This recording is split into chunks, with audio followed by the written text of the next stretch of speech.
आज से हजारों वर्ष पूर्व तिरुपति में एक वैष्णव रहते थे। तिरुपति बालाजी की वो सेवा करते थे। तब इतना समृद्ध स्थान नहीं था, इतनी ज्यादा व्यवस्थाएं वहां पर नहीं थी। एक दिन जेठ का महीना, बहुत भीषण गर्मी, और क्योंकि तिरुमला पर्वत के ऊपर तिरुपति है तो गर्मियों के समय में यदि कभी आपको जाने का अवसर भी मिले तो भी देखेंगे कि बिना किसी कारण ही आपके समस्त वस्त्र जो है गीले हो जाएंगे, इतना पसीना आता है। इतनी गर्मी दक्षिण में तो पड़ती भी बहुत है।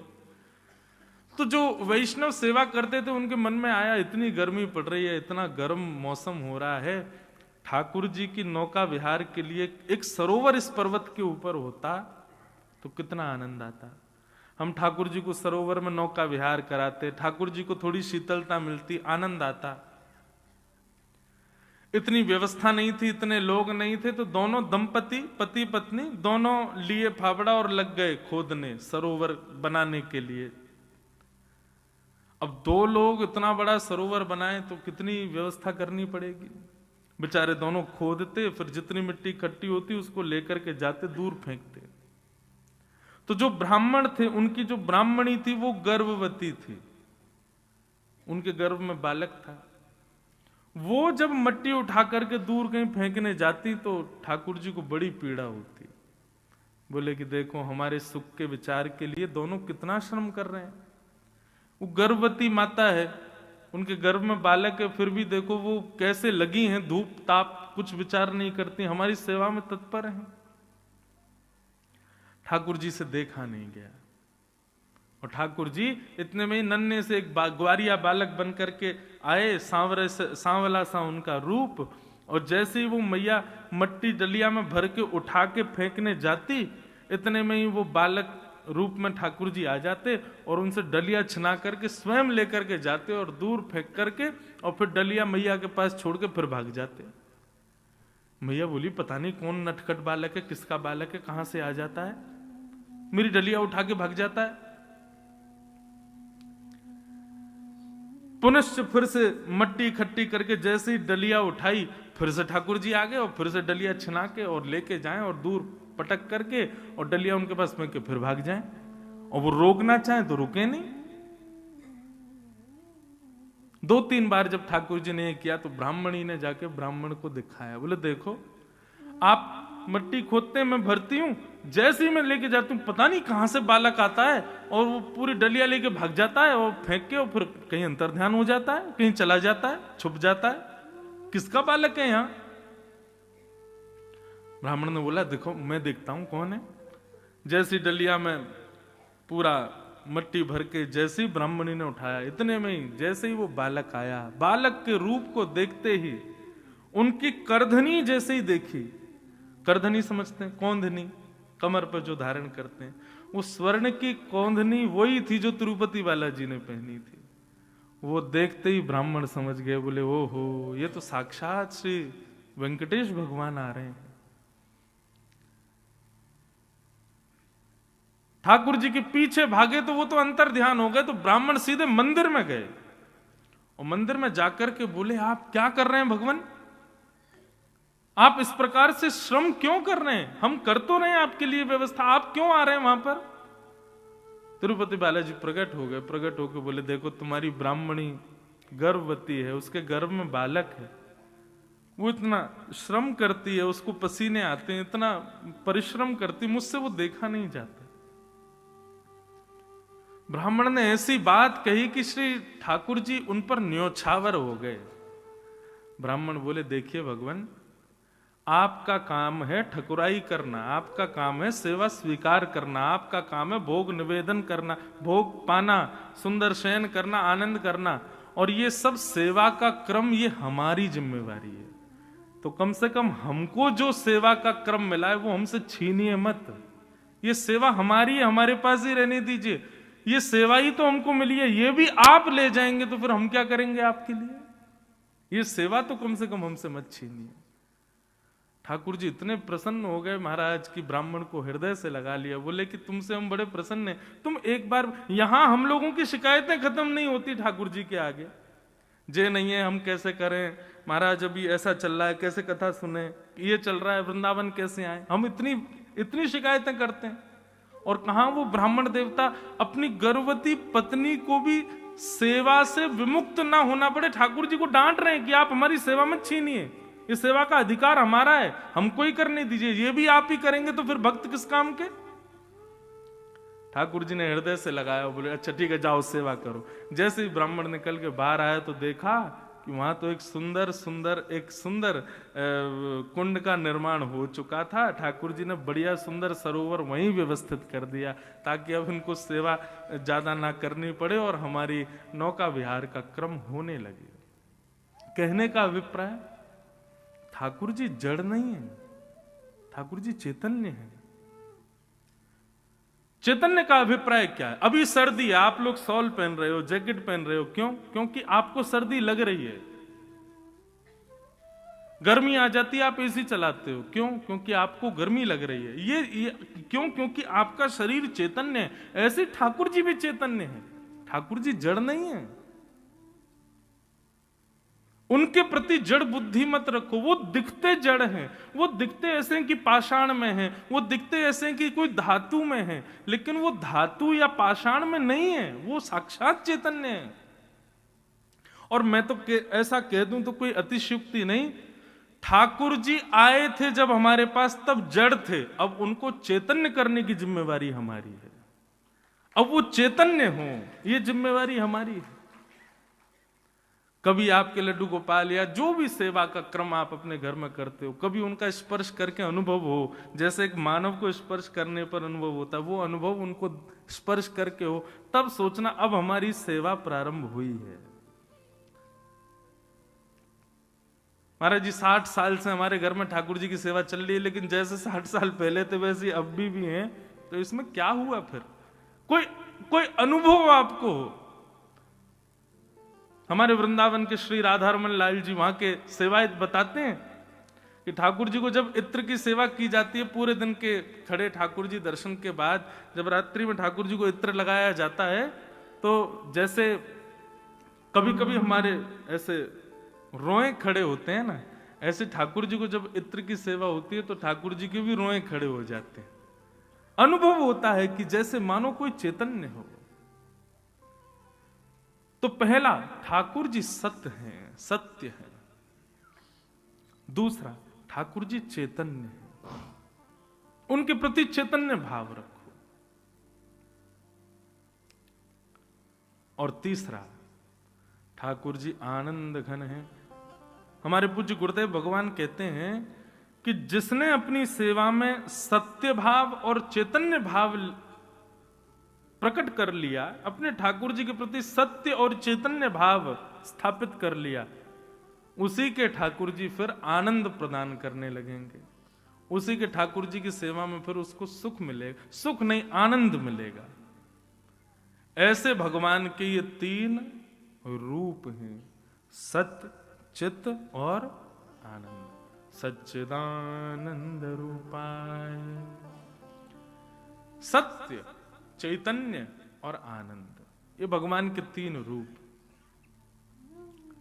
इन तीनों को बंधुओं सदैव अपनी स्थिति में रखो, अपनी बुद्धि में रखो। जब भी आप सेवा करो, जब भी कहीं मंदिर में दर्शन करो, जब भी किसी तीर्थ स्थान में जाओ, इन 3 बातों को याद रखना कि ठाकुर जी सत्य हैं, वे चैतन्य हैं और वे आनंद है।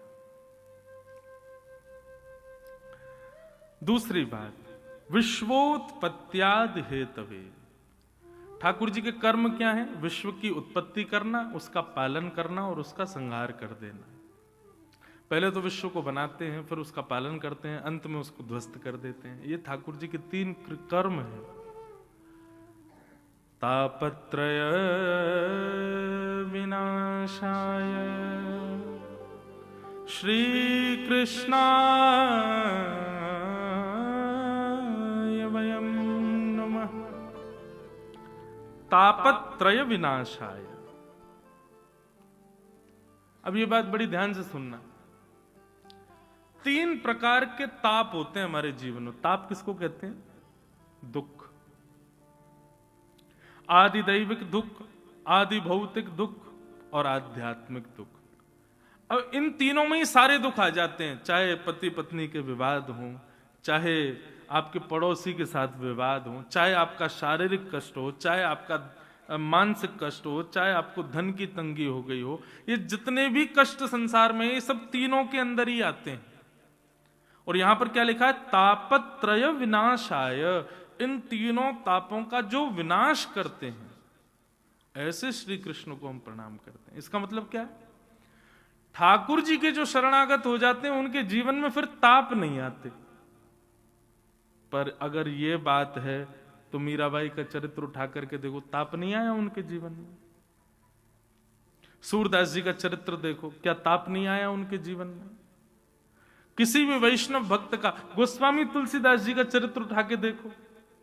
आपको पता है गोस्वामी तुलसीदास जी का जब जन्म हुआ था तो जन्म लेते ही गोस्वामी जी के 3200 दांत थे, और जब जन्म लिया तो जन्म लेते ही मुख से शब्द निकला राम। ये सुनते ही सारे गांव के लोगों ने हल्ला मचा दिया, बोले ये बालक अशुभ है, ये अच्छा नहीं है। बताओ, इसके 3200 दांत हैं, ये मानवों जैसा हंस रहा है। 1 घंटे का बालक हंस रहा है, दांत दिखा रहा है, मुख से राम नाम बोल रहा है, ये बालक अशुभ है। मतलब गोस्वामी तुलसीदास जी की उपेक्षा जन्म से ही प्रारंभ हो गई थी, जन्म से ही उपेक्षा करने लगे थे लोग। आज जिस रामचरितमानस को घर घर में पूजा जाता है, जिस हनुमान चालीसा को हर बालक बोल करके अपने विद्यालय में जाता है, अपने कार्यों की सिद्धि करता है, उन हनुमान चालीसा और रामचरितमानस लिखने वाले गोस्वामी तुलसीदास जी जब पृथ्वी पर थे तब किसी ने उनका सम्मान नहीं किया। काशी में, बनारस में मानस जी लेकर के गोस्वामी जी घूमते थे, कोई स्वीकार नहीं करता। सब कहते ये कैसी भाषा लिखी है आपने, ये कोई भाषा है? लेकिन आज उन गोस्वामी जी को सब लोग, अभी हल्ला हो जाए कि छठी करा पर गोस्वामी तुलसीदास जी प्रत्यक्ष प्रकट होकर दर्शन दे रहे हैं, क्या होगा? हम अकेले व्यासपीठ पर रह जाएंगे, सब भाग जाओगे। उन गोस्वामी जी आगे, भैया दर्शन करो उनके, इतने श्रेष्ठ हैं। तो फिर यहां ये क्यों लिखा है कि तापत्रय विनाशाय? ठाकुर जी के शरणागत के ठाकुर जी तीनों तापों को नाश कर देते हैं। तो फिर किसी वैष्णव को ताप विमुक्त हमने क्यों नहीं देखा?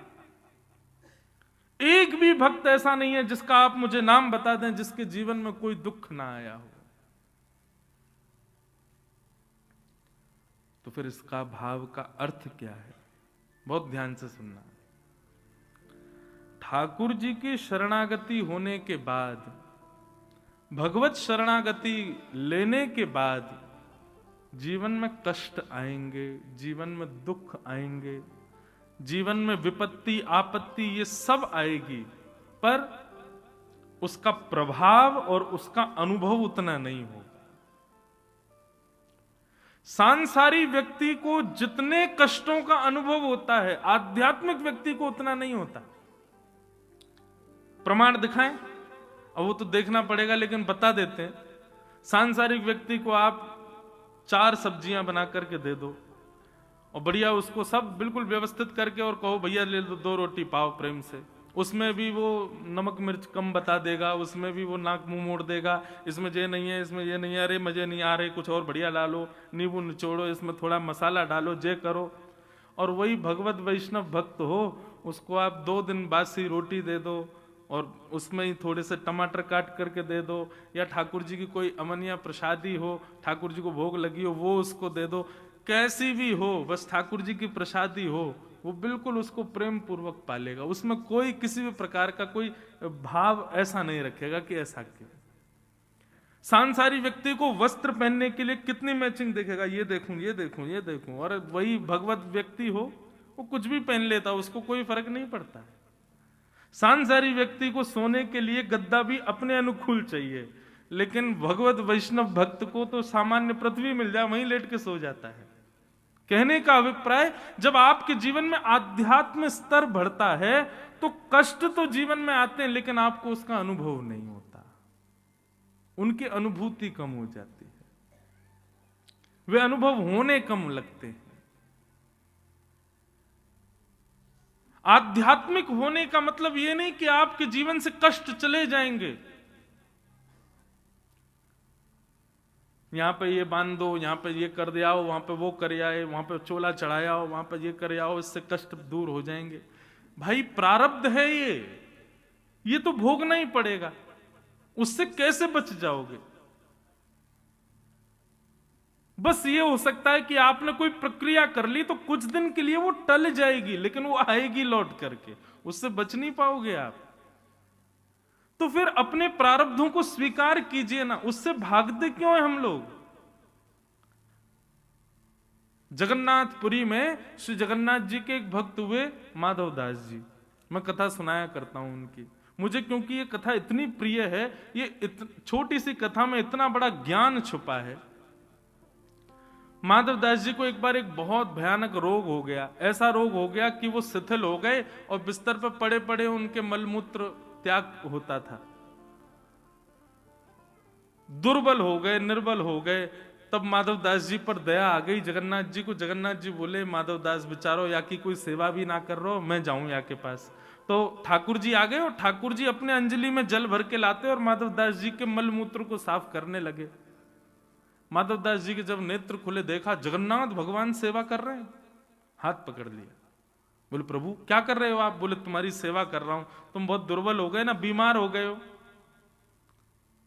तो माधव दास जी ने कहा, आप तो भगवान हो, आप मेरी सेवा करना मंजूर मानते हो, इससे अच्छा तो मेरा रोग दूर कर दो। आप चाहो तो हो सकता है आप चुटकी बजाओ मैं ठीक हो जाऊंगा, आप वो क्यों नहीं कर रहे हो? मेरी सेवा क्यों कर रहे हो? आप चाहो तो मैं तो बिल्कुल रोग निवृत्त हो जाऊंगा। तब भगवान ने जो बात कही वो सुनिए। ठाकुर जी कहते हैं, माधव, व्यक्ति संसार में अगर जन्म लिया है तो इसका मतलब है उसके प्रारब्ध बचे हैं, इसीलिए वो जन्म लेकर के आया है और वो धीरे धीरे आगे बढ़ रहा है। इसका मतलब अब वो भोगेगा, एक समय आने पर उसके जीवन में कष्ट, विपत्तियां, आपत्तियां, चैलेंजेस आने शुरू होंगे ही होंगे, क्योंकि ये उसके पूर्व के प्रारब्ध हैं, इसीलिए उसका जन्म हुआ है। लेकिन यदि वो भक्त मेरे चरणों में आके कहे कि महाराज इन सबको दूर कर दो, इन सबको नष्ट कर दो, ये जितनी विपत्ति आ रही है इनको सबको खत्म कर दो, और कहीं मैंने दया करके उन विपत्तियों को खत्म कर दिया, वो विपत्तियां खत्म नहीं होंगी, वो विपत्तियां कुछ दिन के लिए टल जाएंगी और टलने के बाद प्रारब्ध है, भोगना तो फिर से पड़ेगा। माधव, आज तुमको एक रोग हुआ, यदि मैंने इस रोग को चुटकी बजा के ठीक कर दिया ना, तो अभी के लिए तो ये टल जाएगा, लेकिन ये प्रारब्ध जो तुम्हारा बच गया, जो तुमने भोगा नहीं, उसको भोगने के लिए तुमको फिर से जन्म लेना पड़ेगा और फिर तुमको भोगना पड़ेगा।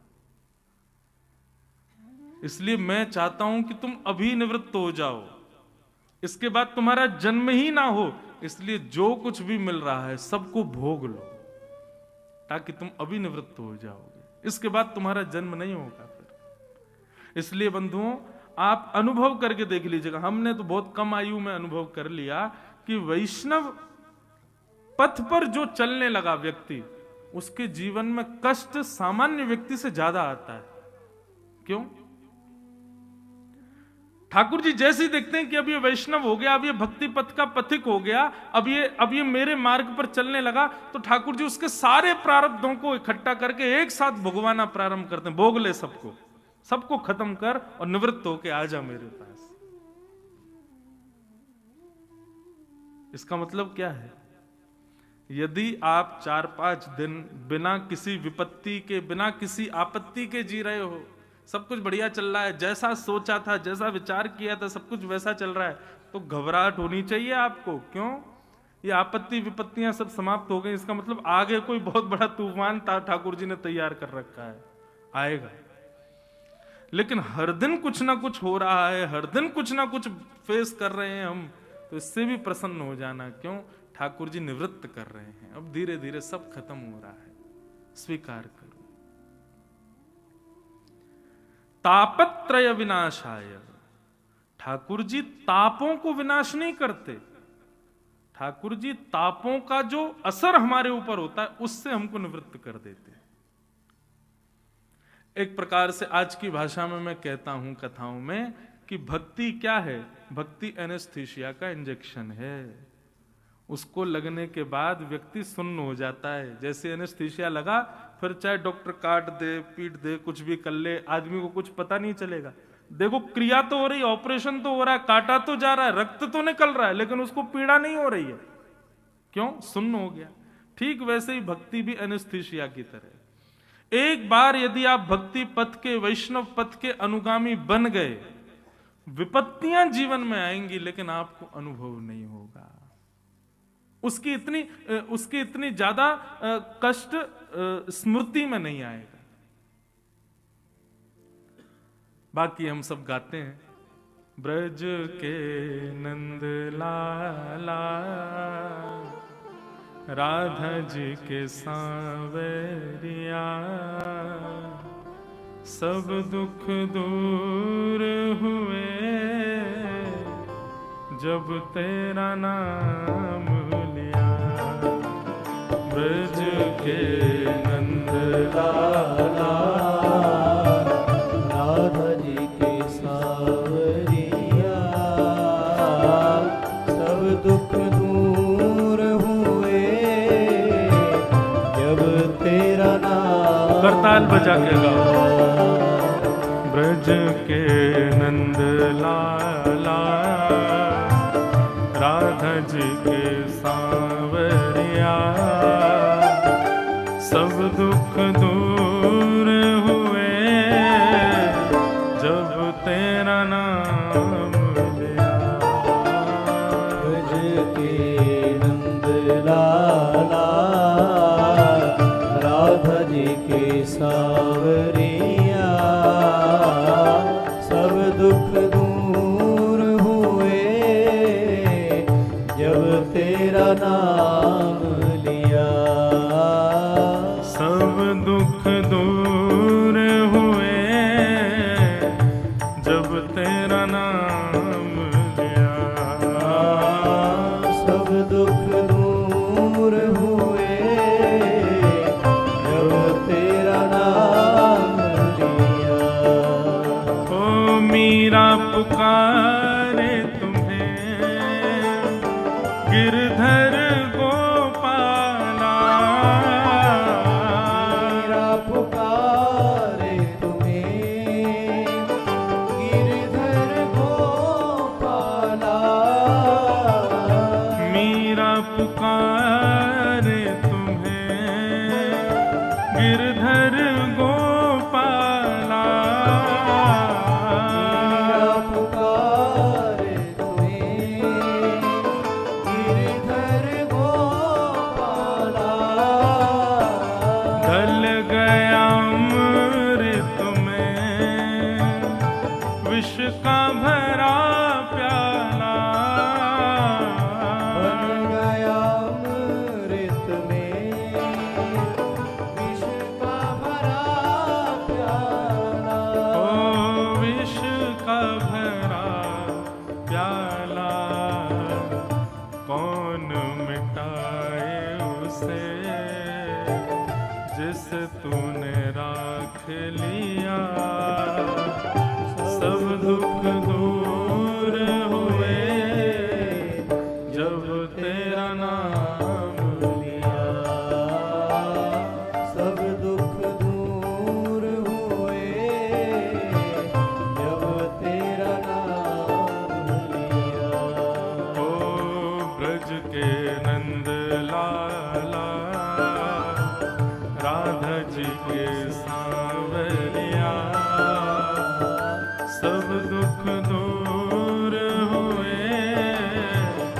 जब तेरा नाम लिया।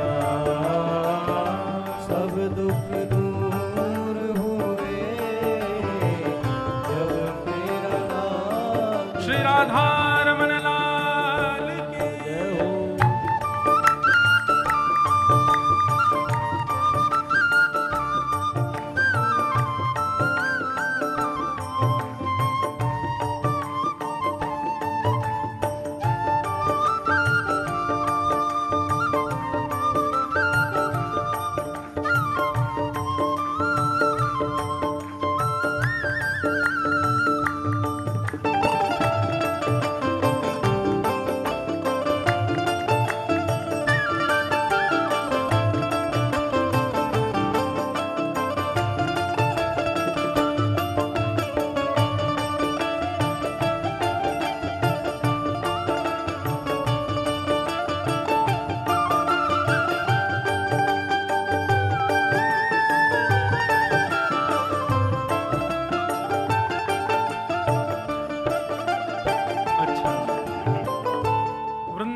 की सीमा से बाहर के लोगों के दुख बहुत सारे हो सकते हैं, पर वास्तविक में ब्रजवासी का एक ही दुख है, और वो कष्ट क्या है, वो पीड़ा क्या है कि हे नाथ, कब हमें आप युगल स्वरूप में दर्शन दोगे। बस दर्शन की पीड़ा है।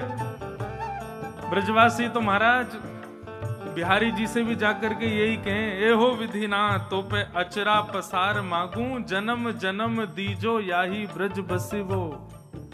हे विधाता, यदि तू हमसे ने एक प्रसन्न है गए हो तो भैया ने कृपा कर दियो, हमें दोबारा तो ब्रज में ही जन्म दे दियो। ब्रजवासियों की तो एक ही पीड़ा है कि ठाकुर जी आप बस हमको दर्शन दे देना, और कोई चाह नहीं है ठाकुर जी से। ब्रजवासी और कोई कामना नहीं करते, हम भी यही कामना करेंगे ठाकुर जी से। देख रहे हो तुम मेरे दुखड़े सारे, देख रहे हो तुम मेरे दुखड़े सारे, देख रहे हो तुम मेरे दुखड़े सारे, देख रहे हो तुम मेरे दुखड़े सारे, कब दर्शन दोगे मेरी आंखों के तारे, अब दर्शन दोगे मेरी आंखों के तारे, ओ मेरी आंखों के तारे। ओ अधर पे मुरली है, कांधे पे कामरिया, सब दुख दूर हुए जब तेरा नाम लिया, सब दुख दूर हुए जब तेरा नाम लिया। ओ ब्रज के नंद लाला, राधा जी के सांवरिया, सब दुख दूर हुए जब तेरा नाम लिया, सब दुख दूर हुए जब तेरा नाम लिया। ओ सब दुख दूर हुए जब तेरा नाम लिया। ओ सब दुख दूर हुए जब तेरा नाम लिया। तो तापत्रय विनाशाय श्री कृष्णाय वयम नुमः। तो इस बात को आप लिख लीजिए, ठाकुर जी कष्ट दूर नहीं करेंगे। आप यदि उनके शरणागत हो गए तो पीड़ाएं दूर नहीं होंगी, बस पीड़ाओं का अनुभव कम होगा। और जैसे जैसे इस भक्ति मार्ग में आगे बढ़ेंगे, आध्यात्म मार्ग में आगे बढ़ेंगे, तैसे तैसे सांसारिक विपत्तियां कम होती चली जाएंगी, फिर विपत्तियां बदल जाएंगी। अभी विपत्ति क्या है? अभी विपत्ति सांसारी है। ऐसा हमने सोचा था, नहीं हो रहा, विपत्ति लग रही है। बेटा कोई ये काम नहीं कर रहा, विपत्ति लग रही है। बेटी से ऐसी अपेक्षा थी, नहीं मान रही, विपत्ति लग रही है। चाहते थे यहाँ घर बने, ऐसा हो वैसा, ये सब विपत्तियां हैं। लेकिन भक्ति मार्ग में आने के बाद में कष्ट केवल एक ही रह जाता है, और वो कष्ट क्या है पता है?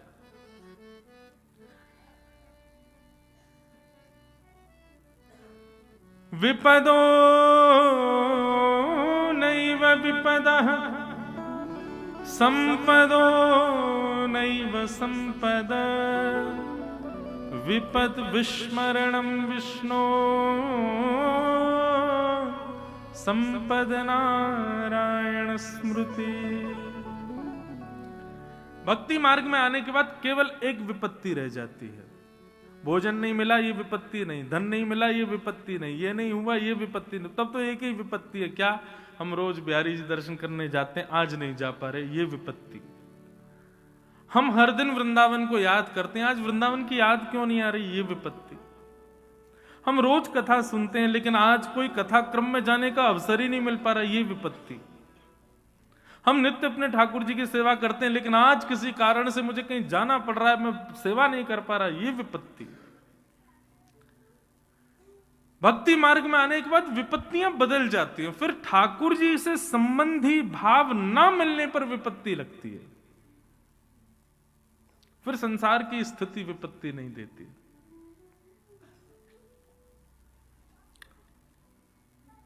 ये विपत्ति का कारण बन जाता है। विपद विस्मरणम विष्णु, ठाकुर जी की स्मृति ना होना ये विपत्ति का कारण लगता है। तो बंधुओं, ये बात आप समझ लें कि आध्यात्मिक होने से कष्ट जीवन से नहीं जाते, आते हैं, बस उनका अनुभव नहीं होता।